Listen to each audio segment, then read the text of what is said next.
नमस्कार दर्शकों, बहुत बहुत स्वागत है आप सभी का हमारे विशेष कार्यक्रम दिशा धाम में। मैं हूं आपके साथ निशा।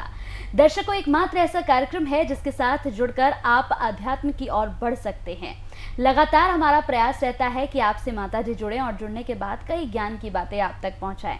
तो चलिए अपने कार्यक्रम को शुरू करेंगे, लेकिन उससे पहले मिलकर स्वागत कर लेते हैं गुरु माँ तपेश्वरी नंदा जी का। बहुत बहुत स्वागत है गुरु माँ आपका।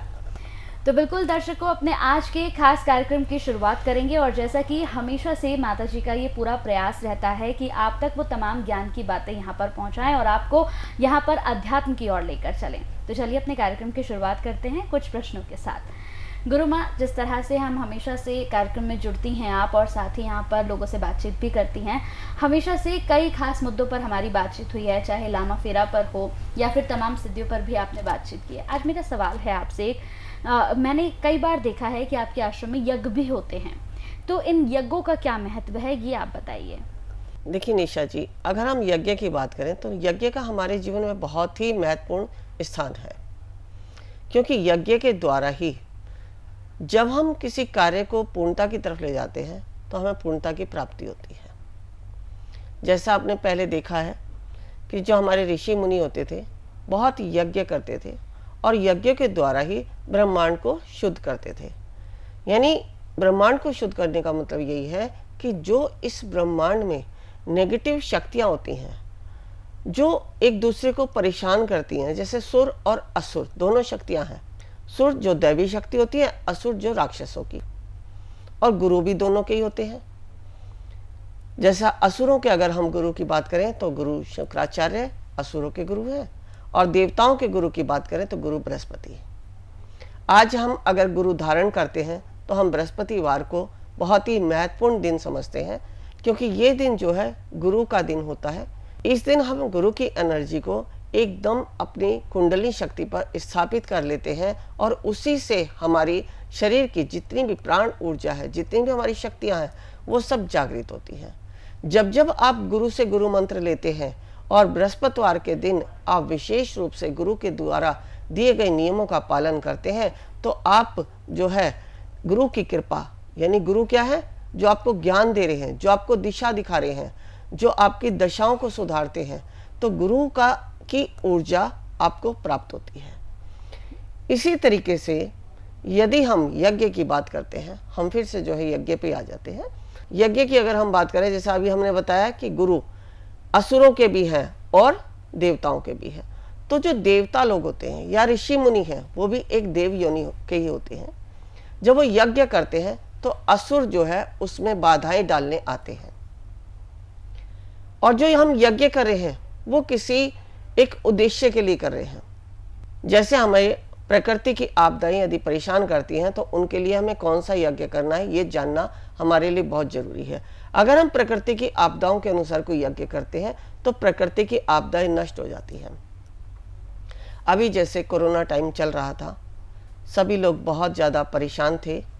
इन दिनों में हमारी संस्था ने बहुत ज़्यादा से ज़्यादा यज्ञ किया, क्योंकि जब हम यज्ञ के द्वारा जो हमने अग्नि में समिधा और औषधि जो हमें प्रकृति से प्राप्त है, यहाँ सामान्य सामग्री की बात नहीं कर रहे हम, जो औषधियों से बनाई विशेष प्रकार की सामग्री, अगर हमें समझ आती है कि इस प्रॉब्लम के लिए ये सामग्री हमें अग्नि में डालेंगे तो इसके द्वारा जो धुआं उत्पन्न होता है, उस धुएं से जो है क्या हमारे डिवाइन में परिवर्तन आता है, ये ज्ञान अगर हमें है तो यज्ञ हमारे लिए सबसे उत्तम मार्ग है। जैसे आपने सभी ने देखा होगा कि पहले जब युद्ध हुआ था तो बगलामुखी जो पीताम्बरा माता है, वहाँ पर जो है बहुत बड़े अनुष्ठान से जो है यज्ञ किया गया था, तो आपसी जो हमारे झगड़े थे वो समाप्त होते चले गए, क्योंकि जो धुआं होता है वो बहुत पॉजिटिव कर देता है, हमारे इंटरनल भी और आउटर भी। और यज्ञ के बहुत ही महत्व हैं। हम अगर रामायण की बात करते हैं तो विश्वामित्र भी अगर यज्ञ कर रहे थे तो राम को अपनी बाधाओं को दूर करने के लिए लेके गए, क्योंकि जो विश्वामित्र हैं वो कुछ प्राप्ति के लिए यज्ञ कर रहे थे, और उस यज्ञ को करने से जो उन्हें प्राप्त नहीं हो रहा था, तो भगवान विष्णु को वहाँ प्रकट करके, वहाँ विष्णु का आह्वान करके, यानी आह्वान क्या, प्रत्यक्ष रूप से उन्हें वहाँ अपने साथ बैठाकर अपनी सुरक्षा कराई।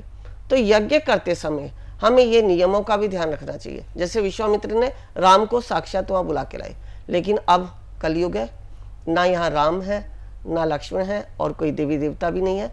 यहाँ सिर्फ हमारे भाव, जो हमारे शास्त्रों में लिखा है, उन शास्त्रों से हमने यही जाना है कि हम जो इंटरनल हमारे देवी देवता हैं उनको प्रकट करके, उनसे आह्वान करके, उनको वहाँ उपस्थित करके, यदि किसी, चाहे वो समस्या है, चाहे आध्यात्मिक यात्रा है, उसके लिए अगर हम कोई यज्ञ करते हैं तो वहाँ हमें पूर्णता की प्राप्ति होती है। अब यज्ञ भी कई प्रकार से किए जाते हैं। एक तो होते हैं हमारी समस्याओं के लिए, दूसरा होता है भूत प्रेत तंत्र मंत्र टोना टोटका के लिए, तीसरा होता है आध्यात्मिक यात्रा के लिए। अगर हम आध्यात्मिक यात्रा के लिए कर रहे हैं तो इसका हमें समय का और विधि का विशेष प्रकार से ध्यान रखना चाहिए।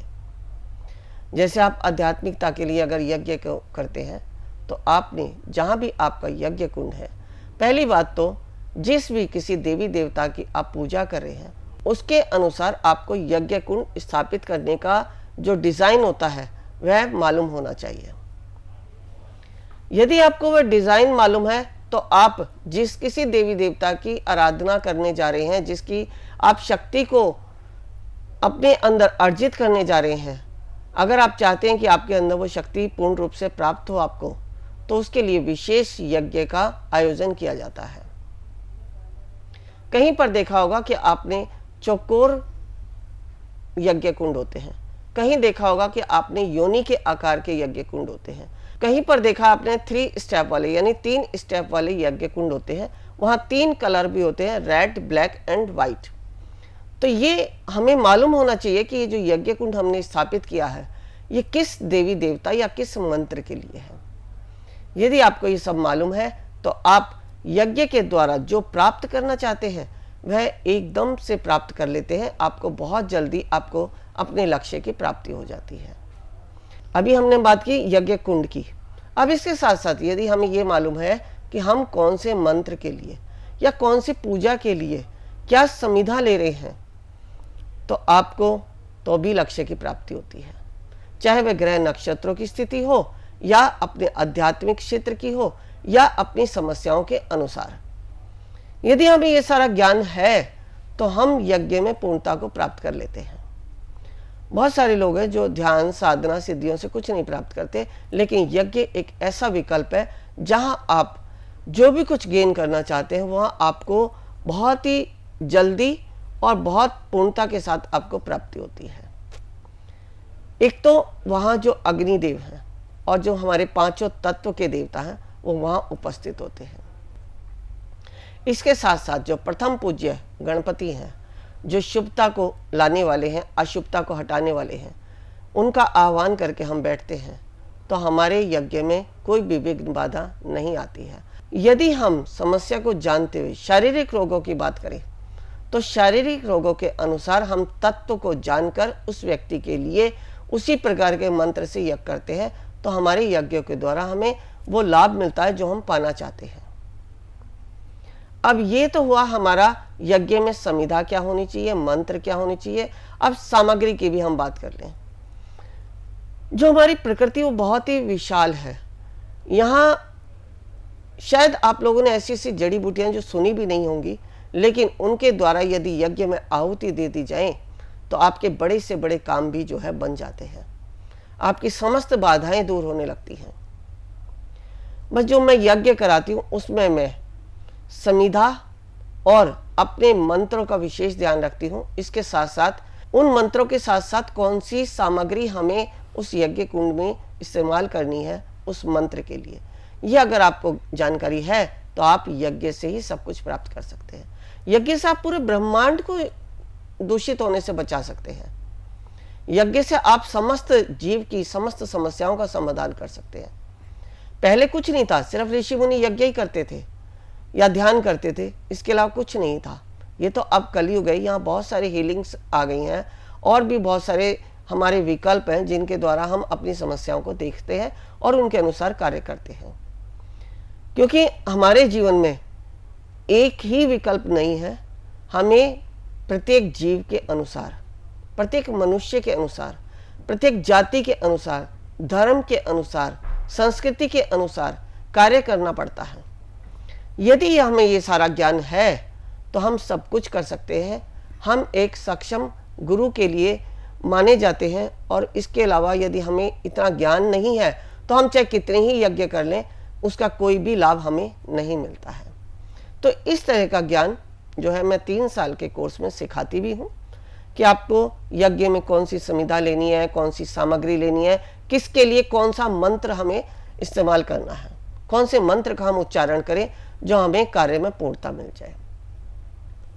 इसी तरीके से हम जो जो कार्य जिस जिस संकल्प से करते हैं, अगर हम इनको करते, जैसे अब मैं उदाहरण के लिए बताऊं, अगर हमारे राहु की ग्रह दशा है तो हमें राहु के लिए किस प्रकार की संविधा चाहिए।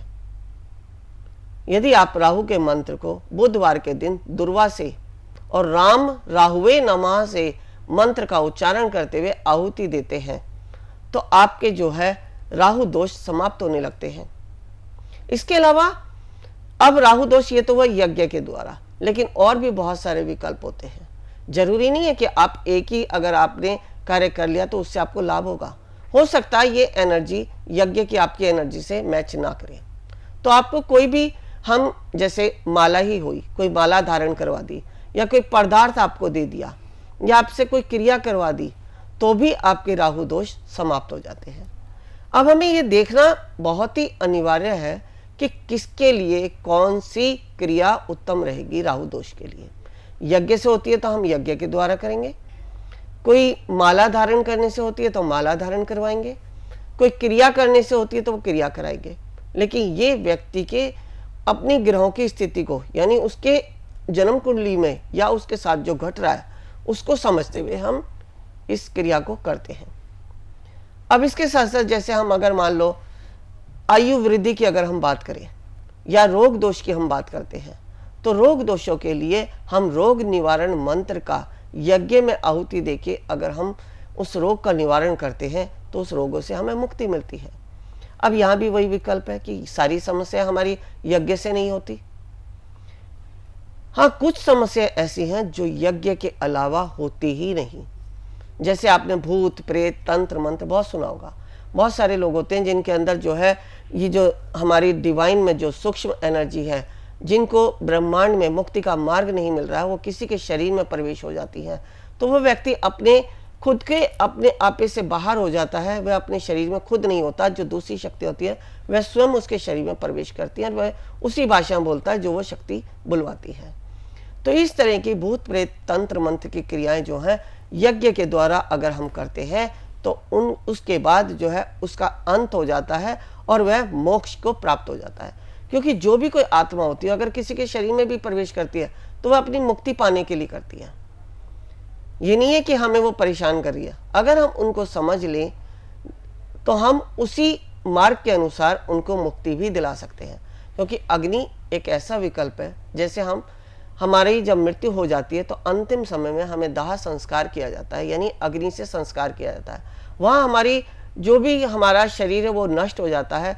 ऐसे ही जो सूक्ष्म शक्तियाँ हैं यदि उनको भी हम अग्नि में सुहा करते हैं तो वहाँ वह शक्तियाँ जो है नष्ट हो जाती हैं और वह व्यक्ति उन दुष्ट शक्तियों से मुक्त हो जाता है। तो यज्ञ का हमारे जीवन में बहुत ही महत्वपूर्ण स्थान है। यहाँ तक कि अगर मैं कहूँ, अगर आपने एक मंत्र भी किसी गुरु से ले लिया या कोई भी आपने देखा होगा कि आप कोई भी अनुष्ठान करते हैं तो ये कहा जाता है कि दशांश जो है हवन के द्वारा आप इसको करेंगे। तो दशांश क्यों करवाया जाता है?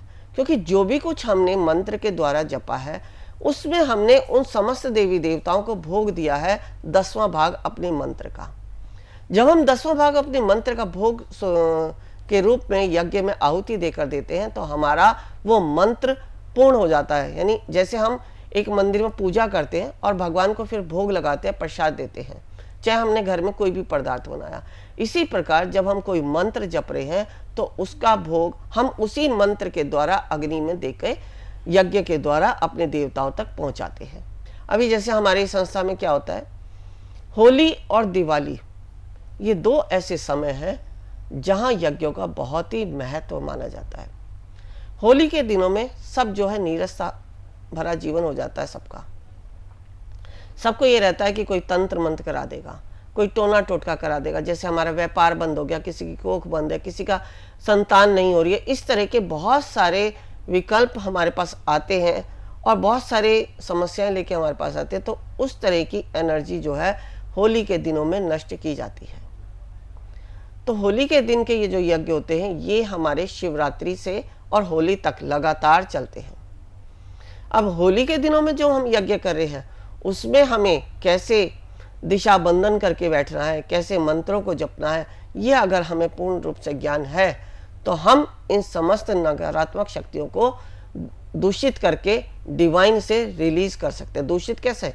दूषित जो हमने अग्नि में उन्हें डाल दिया, जो दूषित हैं अग्नि में हमने उन्हें डाल दिया, तो हमने सकारात्मक रूप से उन्हें डिवाइन में रिलीज कर दिया।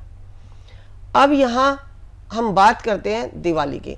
तो जैसे दिवाली के दिनों में सब बहुत ज़्यादा पॉजिटिव होते हैं, सबको ये रहता है कि लक्ष्मी माता आएंगी, हमारे घर में संपन्नता आएगी, एक खुशी होती है, एक अंदर जो एनर्जी होती है वो बहुत ही सकारात्मक होती है। यदि हम उस सकारात्मकता को देखते हुए हम यज्ञ करते हैं दशहरे से लेकर दिवाली तक, तो हमें उस संपन्नता के लिए समस्त शक्तियां हमारे साथ होती हैं और हमें संपन्नता प्राप्त करके हमारा जीवन सकारात्मक बनाती हैं। इस तरह के बहुत सारे हमारे पास बहुत सारी ज्ञान की बातें हैं जो हम समय समय पर आपको देते हैं। यदि आप देखते रहे और इसके अलावा यहाँ टीवी चैनल पर देखने के अलावा भी आप मुझसे फ़ोन पर भी अगर संपर्क करके किसी विषय में जानकारी प्राप्त करना चाहते हैं या मेरे द्वारा ज्ञान प्राप्त करना चाहते हैं तो आप अवश्य हमसे ज्ञान प्राप्त कर सकते हैं। यहाँ समय का बहुत अभाव है, वैसे मैं कोशिश करती हूँ कि मैं अपनी हर वीडियो में कुछ ना कुछ ज्ञान की बातें आपको देती रहूँ। तो बिल्कुल दर्शकों, आपने देखा किस तरह से यहाँ पर माताजी ने बताया कि यज्ञ का हमारे जीवन में क्या महत्व होता है। कहते हैं कि यज्ञ करने से जीवन में जो भी समस्याएं होती हैं वो समस्याएं भी धीरे धीरे खत्म होने लगती हैं और साथ ही जब यज्ञ का धुआं पूरे घर में फैलता है तो उसके बाद जो भी नेगेटिव वाइब्स हमारे घर में होती हैं वो नेगेटिव वाइब्स भी हमारी दूर होने लग जाती हैं। तो अगर आप भी चाहते हैं माताजी से ज्ञान लेना या फिर आप चाहते हैं यहाँ पर अध्यात्म की ओर बढ़ना तो आप कॉल कर सकते हैं। कॉल करके आप माताजी से बात कर सकते हैं। अगर आप चाहते हैं कि आप माताजी से मिले तो ये भी पॉसिबल है। टीवी स्क्रीन पर जो नंबर्स फ्लैश हो रहे हैं आपको दर्शकों सिर्फ इन नंबर्स पर कॉल करना है। मिलने के लिए आपको एक छोटा सा अपॉइंटमेंट ज़रूर लेना होगा। एक छोटा सा अपॉइंटमेंट लेके आप माताजी से मुलाकात भी कर सकते हैं। मुलाकात करने के बाद आप यकीन मानिए आपके जीवन की जितनी भी समस्याएं चल रही हैं, जो भी आपके प्रश्न हैं, उन तमाम समस्याओं का निपटारा इस मुलाकात के बाद ज़रूर हो जाएगा। बहुत बहुत शुक्रिया माता जी, आप जुड़ी, आपने बातचीत की, बेहद शुक्रिया आपका। नमस्कार। ऋषिकेश में जो हम शिविर कराने जा रहे हैं, हमारा उद्देश्य कुंडलिनी जागरण।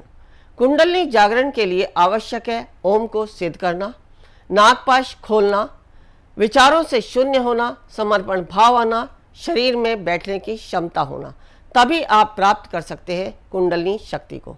यदि आप भी चाहते हैं कुंडलिनी शक्ति को पाना तो अवश्य आए हमारे इस शिविर में। गुरु माँ तपेश्वरी जी बढ़ाए एक कदम अध्यात्म की ओर और पाएं स्वस्थ शरीर, संपन्नता व एकाग्रता। गुरु माँ के द्वारा 108 प्रकार की दीक्षाएं प्रदान की जाती हैं जिन्हें लेकर आप अपने जीवन को सुखों से भर सकते हैं। आप गुरु माँ से ध्यान व उपचार पद्धतियाँ सीख सकते हैं, जैसे मुद्रा विज्ञान, साधना से सिद्धियों की ओर, तत्व ज्ञान, लामा फेरा, तनाव, डिप्रेशन, पागलपन, नजर दोष, टोने टोटके में अत्यंत प्रभावी, योग माया, रोगी को रोग मुक्त करना, हुंकार विद हलीम बौद्धिक, विकास एवं लक्ष्य प्राप्ति हेतु, टिंटी सर्कल, एकाग्रता बढ़ाने के लिए। हमारा पता है गुरु माँ Tapeshwari ji Ashram, Dishadham, near Delhi Singhu border, pin code 131028।